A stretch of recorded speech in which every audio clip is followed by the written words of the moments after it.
प्रणाम। फेस्ट और भक्ति एक के इस नए अंश में आप सभी का हार्दिक स्वागत है। एक प्रश्न जो लगभग हर घर में, हर युवा के मन में और विशेषकर हर उस व्यक्ति के मन में उठता है जो जीवन में कुछ बड़ा करना चाहता है। मैं प्रयास तो बहुत करता हूं पर सुबह जल्दी क्यों नहीं उठ पाता। हम इसे अपनी दिनचर्या की एक छोटी सी कमी मानकर अनदेखा कर देते हैं। परंतु क्या यह केवल एक आदत है या इसके पीछे हमारे भाग्य का कोई गहरा संकेत छिपा है? हमारे शास्त्र कहते हैं कि व्यक्ति का उत्थान और पतन उसके सूर्योदय देखने के ढंग पर निर्भर करता है। आपकी सुबह आपके पूरे दिन की नींव रखती है और आपका हर दिन आपके संपूर्ण जीवन का निर्माण करता है। इस वीडियो में हम महान संत श्री रामकृष्ण परमहंस की दृष्टि और सनातन ज्ञान के प्रकाश में इस आलस्य रूपी को समझते हैं जिसे हमारे अराशियों ने साधना के लिए सर्वोत्तम माना है। ब्रह्म मुहूर्त यह शब्द तो हम सब ने सुना है, पर इसका वास्तविक अर्थ और इसकी शक्ति को बहुत कम लोग जानते हैं। ब्रह्म का अर्थ है परम तत्व ज्ञान परमात्मा और मुहूर्त का अर्थ है समय का एक खंड। तो ब्रह्म मुहूर्त का शाब्दिक अर्थ हुआ परमात्मा का समय। हमारे धर्म ग्रंथों के अनुसार यह समय सूर्योदय से ठीक 96 मिनट पहले आरंभ होता है और सूर्योदय से 48 मिनट पहले तक रहता है।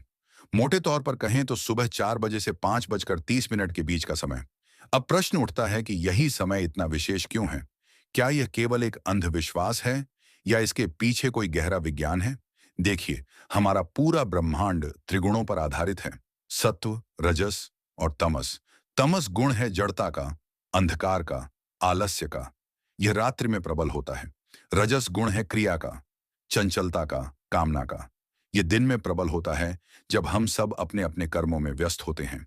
और सतगुण है पवित्रता का, शांति का, ज्ञान का और दिव्यता का। ब्रह्म मुहूर्त वह संध्या काल है जब रात्रि का तमस समाप्त हो रहा होता है और दिन का रजस अभी उदय नहीं हुआ होता। इस समय प्रकृति में सत्गुण अपने चरम पर होता है। आप अनुभव करके देखिए, उस समय की वायु में एक अद्भुत निर्मलता और शांति होती है। वातावरण में एक दिव्य ऊर्जा का प्रवाह होता है जिसे प्राण शक्ति कहते हैं। इसीलिए हमारे आर्षि मुनि इसी समय को ध्यान, योग और मंत्र जाप के लिए सर्वोत्तम मानते थे, क्योंकि इस सात्विक वातावरण में हमारा मन स्वाभाविक रूप से अंतर्मुखी और शांत हो जाता है। आप दिन में जिस मंत्र का 100 बार जाप करके भी मन एकाग्र नहीं कर पाते, वही मंत्र ब्रह्म मुहूर्त में 10 बार झपने से ही गहरा प्रभाव दिखाता है। इस समय किया गया एक छोटा सा प्रयास भी 1000 गुना फल देता है। आयुर्वेद भी कहता है कि ब्रह्म मुहूर्त में बहने वाली वायु संजीवनी के समान होती है। यह हमारे शरीर के सप्त धातुओं नाट का धन या अवसर खोने की बात नहीं है। आध्यात्मिक दृष्टि से जो ब्रह्म मुहूर्त में सोता है, वह उस दिव्य ऊर्जा को खोता है, वह उस प्राण शक्ति को खोता है, वह स्वयं परमात्मा से मिलने का अवसर खोता है जो प्रकृति उसे हर दिन निःशुल्क प्रदान करती है। वह दिन के सबसे मूल्यवान क्षणों को तमस की नींद में गवा देता है। आप स्वयं सोचिए, जब देवता गण जाग रहे हो, जब आर्षि मुनि अपनी साधना में लीन हो, जब ब्रह्मांड अपनी सबसे पवित्र ऊर्जा लुटा रहा हो, उस समय हमारा चादर ओढ़कर सोना क्या सबसे बड़ी मूर्खता नहीं है? हम मंदिर में भगवान के पट खोलने की प्रतीक्षा तो करते हैं, पर जब स्वयं प्रकृति ज्ञान का द्वार खोलती है, तब हम सोए रहते हैं। यह समय सोने के लिए नहीं, स्वयं को सोने जैसा बनाने के लिए है। यह समय है अपने भीतर के ईश्वर से जुड़ने का। जो इस समय को साध लेता है, उसका पूरा दिन सज जाता है, और जिसका हर दिन सज जाता है, उसका पूरा जीवन सफल हो जाता है। तो हमने ब्रह्म मुहूर्त की महिमा तो जान ली, परंतु उस अमृत बेला का लाभ उठाने से हमें रोकता कौन है?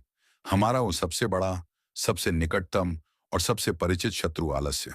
और एक बात को बहुत स्पष्ट रूप से समझ लीजिए, आलस्य केवल शरीर की थकावट नहीं है, यह आत्मा पर छड़ी तमस की परत है। यह वह अंधकार है जो हमें ज्ञान के प्रकाश मौ से दूर रखता है। जब हम सुबह बिस्तर में पड़े ये सोचते हैं कि बस 5 मिनट, और तो यह केवल हमारा शरीर नहीं होता जो आराम मांग रहा होता है। यह हमारे भीतर का तमोगुण होता है जो हमें अपनी पकड़ में जकड़े मोड़ रखना चाहता है। स्वयं योगेश्वर भगवान श्री कृष्ण श्रीमद् भगवद गीता के 14वें अध्याय में कहते हैं, तमस्त ज्ञानज विद्य मोहनम सर्वदेह नाम प्रमादालस्य निद्रा भस्तन निभति। भारत अर्थात हे अर्जुन, तुम तमोगुण को अज्ञान से उत्पन्न हुआ जानो, यह सब देहधारियों को मोहित करने वाला है।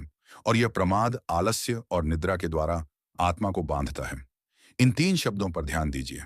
प्रमाद, आलस्य और निद्रा। प्रमाद का अर्थ है कर्तव्य को जानते हुए भी उसकी उपेक्षा करना। आपको पता है कि सुबह उठना आपके लिए अच्छा है, फिर भी आप नहीं उठते। यह प्रमाद है। आलस्य का अर्थ है कर्म करने की इच्छा शक्ति का ही अभाव हो जाना। मन में कोई उत्साह ही नहीं है, शरीर में कोई स्फूर्ति ही नहीं है। यह आलस्य है। और निद्रा का अर्थ है आवश्यकता से अधिक सोना। शरीर को विश्राम देने के लिए सोना धर्म है, पर मन को दुनिया से छिपाने के लिए सोना अधर्म है। आज की हमारी जीवन शैली इसी तमोगुण को पोषित करने वाली बन गई है। हम क्या करते हैं? देर रात तक अपने मोबाइल में निरर्थक चलचित्र देखते हैं, सोशल मीडिया पर घंटों बिता देते हैं। ऐसा भोजन करते हैं जो शरीर में भारीपन और जड़ता पैदा करता है। यह सब क्या है? यह तमोगुण को निमंत्रण देना है, और फिर यह एक दुष्चक्र बन जाता है। रात को देर से सोए क्योंकि मन तामसिक वृत्तियों में लिप्त था। सुबह उठ नहीं पाए क्योंकि शरीर पर तमोगुण हावी था। ब्रह्म मुहूर्त का अमृतकाल निकल गया। दिन की शुरुआत ही जड़ता और ऊर्जा की कमी से हुई। पूरा दिन मन खिन्न रहा, किसी काम में सफलता नहीं मिली, और फिर इस खिन्नता को मिटाने के लिए हम रात को फिर उन्हीं तामसिक मनोरंजन के साधनों में लग जाते हैं। यह एक ऐसा चक्रव्यूह है जिसमें आज का युवा अभिमन्यु की तरह फंस गया है। उसे पता है कि यह गलत है, पर वह इससे बाहर निकलने का मार्ग नहीं जानता। आप स्वयं अपने हृदय पर हाथ रखकर पूछिए, क्या सुबह की वह अतिरिक्त नींद, वह 10 मिनट और सोने का मोह आपको सच में शांति और ऊर्जा देता है, या उठने के बाद एक अपराध बोध, एक भारीपन और पूरे दिन एक जड़ता का अनुभव कराता है? यह सुख नहीं, यह सुख का भ्रम है। यह तमस का सबसे बड़ा धोखा है जो आपको क्षणिक आराम का लालच देकर आपके जीवन का सबसे मूल्यवान धन, आपका समय और आपकी ऊर्जा लूट लेता है। हमारे यहाँ एक बहुत पुरानी कहावत है, आज करे सो काल करे सो परसों। लोग इसे मजाक में कहते हैं, पर यह आलसी व्यक्ति का जीवन सूत्र बन जाता है। वह हर शुभ कार्य को टालता जाता है और अंत में उसके हाथ में केवल पश्चाताप ही बचता है। जैसे लोहे का सबसे बड़ा शत्रु जंग है, जो उसी से पैदा होकर उसे ही समाप्त कर देता है, वैसे ही मनुष्य का सबसे बड़ा शत्रु यह आलस्य है, जो हमारे ही भीतर रहकर हमारी सारी संभावनाओं को नष्ट कर देता है। तो हमने शत्रु को पहचान लिया, जो है आलस्य रूपी तमोगुण। अब प्रश्न है, इस पर विजय कैसे प्राप्त की जाए? इसके लिए हम चलते हैं बंगाल की पवित्र भूमि पर, दक्षिणेश्वर में मां काली के उस महान साधक के पास, जिनका जीवन ही एक महाग्रंथ है। श्री रामकृष्ण परमहंस जब लोग उनसे पूछते थे, गुरुदेव, ईश्वर प्राप्ति का सरल मार्ग क्या है, तो वे कोई जटिल योग की क्रिया या कोई लंबा चौड़ा अनुष्ठान नहीं बताते थे। वे केवल एक शब्द पर बल देते थे, व्याकुलता। व्याकुलता अर्थात एक तीव्र छटपटाहट, एक असहनीय पीड़ा, एक ऐसी प्यास जो तब तक शांत ना हो जब तक कि लक्ष्य प्राप्त ना हो जाए। वे उदाहरण देते थे, जैसे एक मां का हृदय अपने खोए हुए बालक के लिए व्याकुल होता है, जैसे एक कंजूस व्यक्ति का मन अपने धन के लिए व्याकुल होता है, या जैसे प्राण निकलने के समय एक व्यक्ति हवा के एक झोंके के लिए व्याकुल हो उठता है। जब इन तीनों की व्याकुलता मिलकर एक मन हो जाती है और ईश्वर की ओर मुड़ जाती है, तो ईश्वर को प्रकट होना ही पड़ता है। अब आप अपनी वह समस्या को इसी तराजू पर तौल कर देखिए। आप कहते हैं, मैं सुबह उठ नहीं पाता। मैं पूछता हूं, आपके जीवन का उद्देश्य क्या है? क्या आपका उद्देश्य इतना महान, इतना शक्तिशाली है कि उसके लिए आपकी नींद आपको छोटी लगने लगे? कल्पना कीजिए आपके घर में आग लग जाए, तो क्या आप कहेंगे कि 5 मिनट और एक सौ लेता हूं? नहीं, आप एक क्षण में बिस्तर छोड़कर भागेंगे। क्यों? क्योंकि उद्देश्य स्पष्ट है, प्राण बचाना। कल्पना कीजिए आपको सुबह की पहली ट्रेन पकड़नी है, जिससे आपको अपनी मनचाही नौकरी मिलनी है। तो क्या रात भर आपको नींद आएगी? नहीं, आपकी व्याकुलता आपको जगाए रखेगी। हमारी समस्या यह नहीं है कि हमने शक्ति नहीं है। हमारी समस्या यह है कि हमारे पास कोई शक्तिशाली उद्देश्य नहीं है। हमारा क्यों यानी भय इतना कमजोर है कि हमारा कैसे यानी हाव उस पर हावी हो जाता है। सुबह उठना कोई युद्ध नहीं है जिसे बाहुबल से जीता जाए। ये एक मानसिक अवस्था है, हमारे यहाँ कहते हैं। परंतु जिस दिन आप अपने मन में यह निश्चय कर लेंगे कि मेरा लक्ष्य, मेरा स्वास्थ्य, मेरी साधना, मेरी आध्यात्मिक उन्नति इस झूठे आराम से कहीं अधिक मूल्यवान है, उस दिन आपको किसी अलार्म की आवश्यकता नहीं पड़ेगी। आपका संकल्प ही आपका अलार्म बन जाएगा। आपकी व्याकुलता ही आपको बिस्तर से खींचकर खड़ा कर देगी।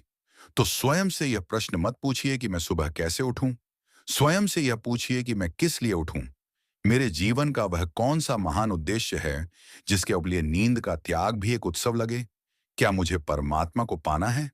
क्या मुझे स्वयं का जो सर्वश्रेष्ठ संस्करण बनना है? क्या मुझे अपने परिवार के लिए एक आदर्श बनना है? जिस दिन आपको अपने क्यों का उत्तर मिल गया, उस दिन आलस्य में आपको 5 ऐसे अचूक परीक्षित सनातन उपाय बताऊंगा जो आपके संकल्प को चट्टान जैसी शक्ति देंगे। और वीडियो के अंत में वह एक रहस्य जो सुबह उठने के संघर्ष को एक उत्सव में बदल देगा। यदि आप इस आध्यात्मिक यात्रा में हमारे साथ हैं, तो धार्मिक द्वार परिवार का हिस्सा बने। इस चैनल को अभी सब्सक्राइब करें और उस घंटी के चिन्ह को अवश्य दबाएं ताकि ज्ञान की यह धारा आप तक निर्बद्ध पहुंचती रहे। तो आइए अब हम उन 5 सूत्रों को जानते हैं जो हमारे आशियों ने हमें दिए हैं। यह कोई आधुनिक मनोविज्ञान की तकनीकें नहीं हैं। ये हजारों वर्षों से परीक्षित सनातन विज्ञान है जो आपके संकल्प को शक्ति देगा। पहला सूत्र है रात्रिचर्या, अर्थात रात को सोने से पहले की तैयारी। याद रखिए, आपकी सुबह की लड़ाई सुबह नहीं बल्कि रात को ही शुरू हो जाती है। यदि नियम कमजोर होगी तो इमारत कैसे टिकेगी? इसके लिए 3 बातों का ध्यान रखें। एक, आपका रात्रि भोजन भोजन सोने से कम 2 से 3 घंटे पहले हो जाना चाहिए और भोजन सात्विक करें। हे प्रभु, मुझे ऐसी शक्ति दो कि मैं कल ब्रह्म मुहूर्त में जाकर आपकी साधना कर सकूं। यह समर्पण का भाव आपके अवचेतन मन पर गहरा